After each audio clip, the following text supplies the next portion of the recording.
Un petit tuto pour utiliser Book Creator. Dans My Books, vous allez trouver tous vos livres, les 40 que vous pouvez construire. Pages, c'est pour voir toutes les pages de votre livre. Undo, c'est pour passer à une étape précédente. Quand vous avez fait une erreur, vous repassez avec Undo, vous allez à l'étape avant. Nous avons la zone de travail sur laquelle on peut ajouter donc des choses. On va aller voir un petit peu plus près. Et import, c'est pour importer des fichiers vidéo, des fichiers images.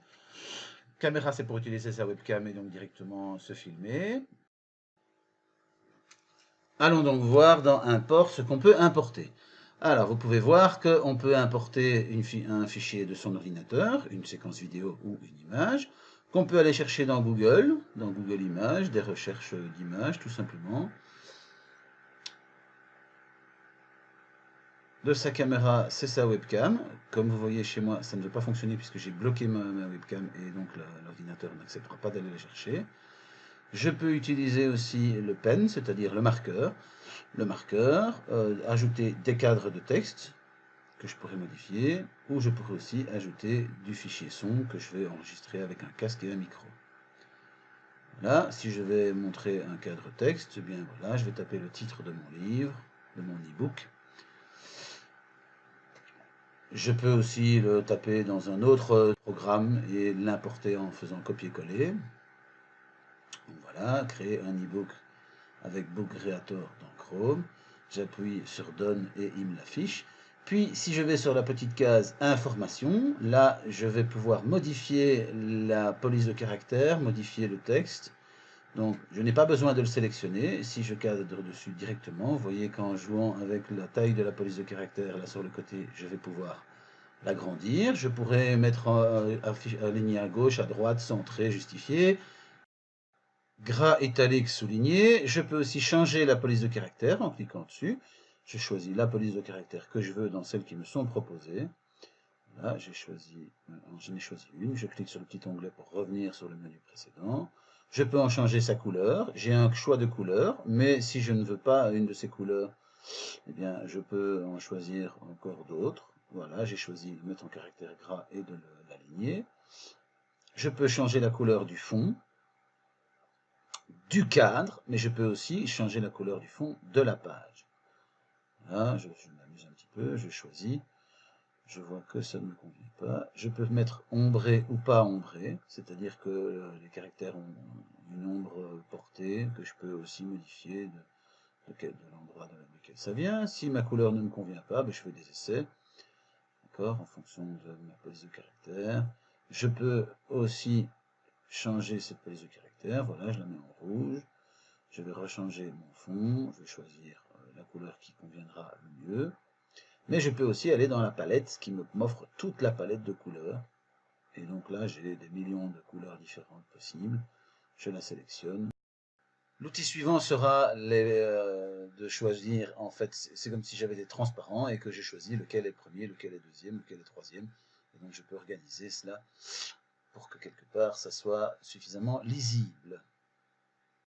Je modifiais le texte, je peux modifier la page en choisissant la couleur de fond. Et là encore, j'ai accès à toute une palette. Et donc maintenant, je vais choisir de ne pas avoir de couleur à mon cadre et de centrer mon cadre. Je vais ajouter aussi maintenant un média que j'avais préparé, qui est un logo que j'avais collé. C'est une photo. Je la place et je la centre. Et j'ai ma couverture de mon livre. Passons donc à la page intérieure, à la page suivante, page 2 et page 3, dans lesquelles je peux aussi ajouter des images, des vidéos, des sons, des textes. Là, je vais utiliser le pen, le marqueur, et je peux choisir la taille du trait. Je peux aussi après effacer ce que j'ai fait. Voilà, j'ai un petit dessin. Je peux le gommer avec la gomme. Voilà, comme vous pouvez le constater, ça gomme bien.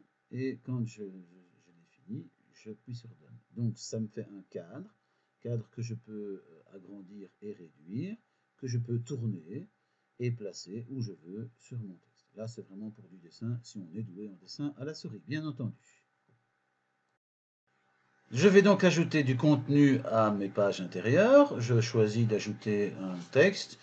Il est quand même plus facile de taper son texte avant et de l'importer en copiant-collant. que de commencer à taper tout son texte directement dedans, mais c'est tout à fait envisageable de le taper directement dans Book Creator. Ça prend juste un peu plus longtemps. Voilà, j'invente totalement mon histoire. Quand j'ai fini de taper et quand j'ai modifié ce qui m'intéresse, eh bien j'appuie sur Done et ça sera affiché directement dans mon livre. Voilà, quelques petites modifications. J'appuie sur Done, le voilà, je le place où je veux. Je vais aller chercher une image qui se trouve sur mon ordinateur, que j'ai sélectionné encore avant ici. C'est un logo de l'école que je vais ajouter, donc il va l'uploader. Et à partir du moment où il est là, je vais pouvoir le placer, le réduire, l'agrandir, le tourner, pour qu'il fasse partie de ma page. Attention, ne pas oublier que le milieu de ma page se trouve là.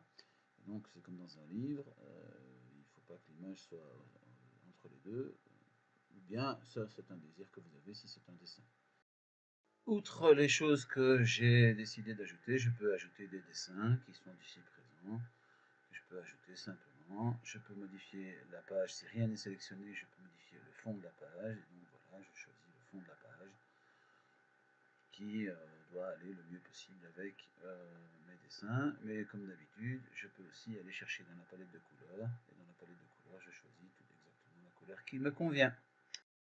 Voilà, c'était la première prise en main. Je peux maintenant visionner mon livre en appuyant sur le petit triangle clé, comme si on était dans un lecteur. Donc voilà, je peux retourner sur ma première page, ma page de couverture, et j'ai mon livre qui est pas terminé, mais qui est déjà un résultat préliminaire.